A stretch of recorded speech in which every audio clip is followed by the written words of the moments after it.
ദൃശ്യം 3 ക്ലൈമാക്സ് പൂർത്തിയാക്കി. എഴുതിയത് 2 ചിത്രങ്ങളുടെ ഷൂട്ടിങ്ങിനിടെ ജിത്തു ജോസഫ്. മോഹൻലാലിനെ നായകനാക്കി സംവിധാനം ചെയ്യുന്ന ദൃശ്യം സിനിമാ പരമ്പരയിലെ 3-ാം ഭാഗത്തിന്റെ ക്ലൈമാക്സ് എഴുതി പൂർത്തിയാക്കിയതായി സംവിധായകൻ ജിത്തു ജോസഫ്. തിരക്കഥയുടെ ആദ്യ ഡ്രാഫ്റ്റ് എഴുതി പൂർത്തിയാക്കി. ഇത്രയും നാൾ വിഷമകരമായ ഘട്ടങ്ങളിലൂടെയാണ് കടന്നുപോയതെന്നും അദ്ദേഹം പറഞ്ഞു.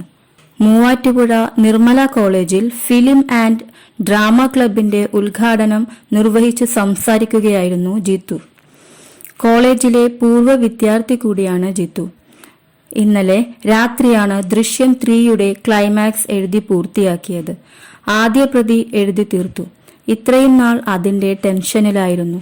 മിറാഷിന്റെയും വലതുവശത്തെ കള്ളന്റെയും ഷൂട്ടിനിടയ്ക്ക് എല്ലാ ദിവസവും രാവിലെ 3:30 എഴുന്നേറ്റിരുന്ന് എഴുതി. അതൊരു പോരാട്ടമായിരുന്നു. ശാരീരികമായും മാനസികമായും ഞാൻ ഏറെ തളർന്നു. എന്നാൽ ഇന്നലെ അതിൽ നിന്ന് മോചനം കിട്ടി എന്നായിരുന്നു ജിത്തുവിന്റെ വാക്കുകൾ. ആശീർവാദ് സിനിമാസ് നിർമ്മിക്കുന്ന ചിത്രത്തിന്റെ ഷൂട്ടിംഗ് ഒക്ടോബറിൽ തുടങ്ങുമെന്ന് നേരത്തെ അറിയിച്ചിരുന്നു. അജയ് ദേവ്ഗൺ നായകനാകുന്ന ഹിന്ദി പതിപ്പിന്റെ ചിത്രീകരണവും ഒക്ടോബറിൽ തന്നെ തുടങ്ങുമെന്നാണ് വിവരം. 2013 ചിത്രത്തിന്റെ ആദ്യ ഭാഗം പുറത്തിറങ്ങിയത്. ദൃശ്യം ദി റിസംഷൻ എന്ന പേരിൽ 2021 2-ാം ഭാഗവും പുറത്തിറങ്ങി.